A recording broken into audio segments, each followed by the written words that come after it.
Hello प्यारे बच्चों, हम उस चैप्टर को समझ रहे हैं जिसमें सबसे ज़्यादा स्टूडेंट्स को डाउट रहता है।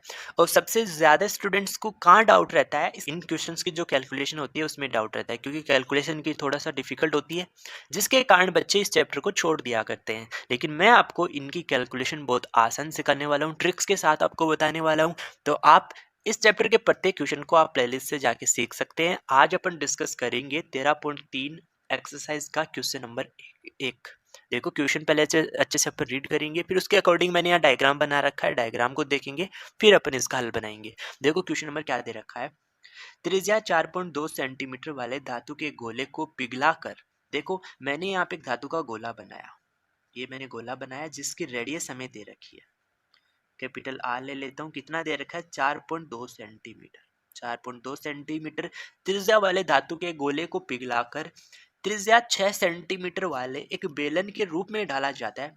यानी हम इस गोले को पिघला रहे हैं, मेल्ट कर रहे हैं, और इसको हम दूसरे आकार में चेंज कर रहे हैं। वो आकार है बेलन, और इस बेलन की भी त्रिज्या हमें दे रखी है। बेलन की त्रिज्या हमें कितना दे रखी है, जिसको मैं स्मॉल आर से बता देता हूँ। स्मॉल आर 6 सेंटीमीटर दे रखा है।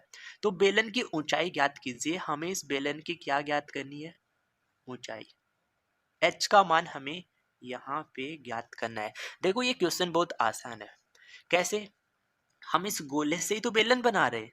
तो इसका मतलब क्या निकला कि इस गोले का जो आयतन होगा वो इस बेलन के आयतन के बराबर होगा, क्योंकि जितने पदार्थ से ये गोला बना है, जितने धातु से ये गोला बना है, उतने ही धातु से अपन क्या कर रहे हैं? एक बेलन बना रहे हैं। यानी इस बेलन का आयतन इस गोले के आयतन के बराबर होगा। तो वैसा बराबर कर दो, इस क्वेश्चन का आंसर आपको मिल जाएगा। तो देखो मैं लिख रहा हूं, प्रॉपर वे में बता रहा हूं। अगर कहीं आपको बोर्ड एग्जाम में ऐसा क्वेश्चन मिले तो आप इस क्वेश्चन को जैसा मैं सॉल्यूशन सिखा रहा हूँ एग्जैक्ट ऐसा कैसा बना के आ जाना। देखो क्या लिखेंगे हम। सबसे पहले आपको डायग्राम बनाना, तो डायग्राम मैंने बना दिया।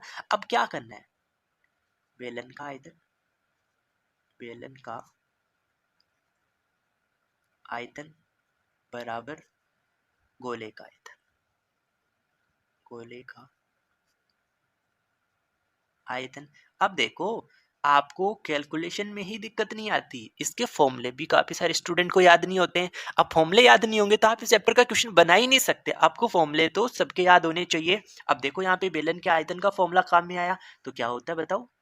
पाई r square h equal to, गोले का आयतन कैसे निकालोगे? 4/3 पाई, और इसकी रेडियस को मैंने कैपिटल आर, और आर की घात कितना आ जाएगा? 3 आ जाएगा। अब आपको मान रखने रख दो। देखो पाई से पाई अपन काट देंगे।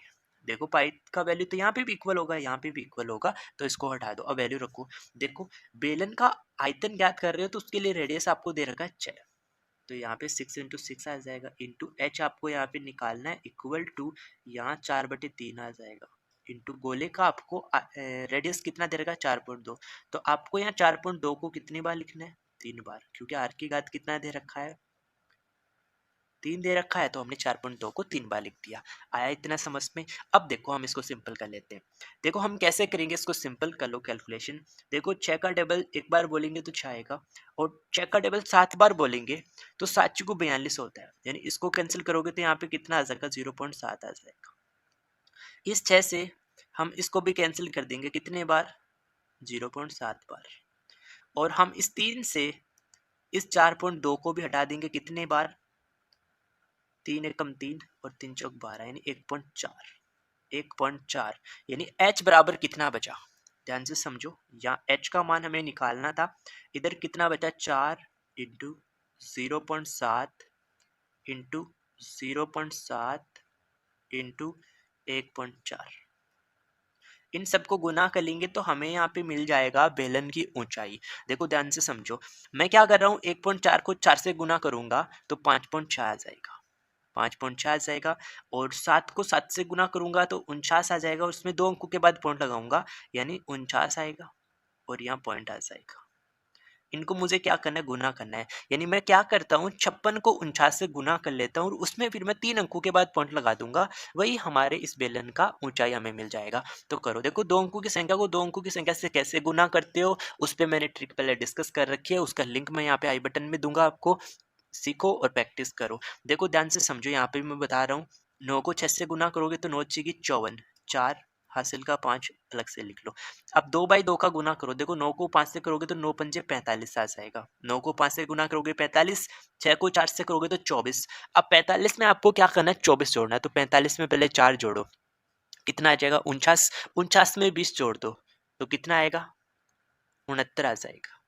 अगर हम 49 में 20 जोड़ेंगे तो 69 आ जाएगा, 69 में 5 जोड़ो तो 74, 4 हासिल का अब कितना बचेगा 7 बचेगा। 4 को 5 से गुना करोगे तो 5 चौक 20 आ जाएगा और 20 में 7 जोड़ दोगे तो कितना आ जाएगा 27 आ जाएगा। अब यहाँ 2 अंक और 1 अंक ये रहा, यानी 3 अंकों के बाद आपको पॉइंट लगाना है, तो पॉइंट आप यहाँ लगा दोगे, यानी h का जो मान आ जाएगा वो 2.744 सेंटीमीटर। ये हमारे इस क्वेश्चन का हमें क्या मिल जाएगा, आंसर मिल जाएगा। तो आई होप सभी को ये क्वेश्चन समझ में आ गया होगा। मैंने बहुत इजी कैलकुलेशन के साथ आपको समझाया है। अगर फिर भी किसी स्टूडेंट को इसकी कैलकुलेशन में डाउट रहा है तो इसको आप फिर से देख लो, 100% आपको समझ में आ जाएगा। अगर आप बेसिक मैथ्स और कंप्लीट एनसीईआरटी सीखना चाहते हैं तो आप अपने इस चैनल के साथ जुड़ना ना भूलें। Okay, thank you for watching video.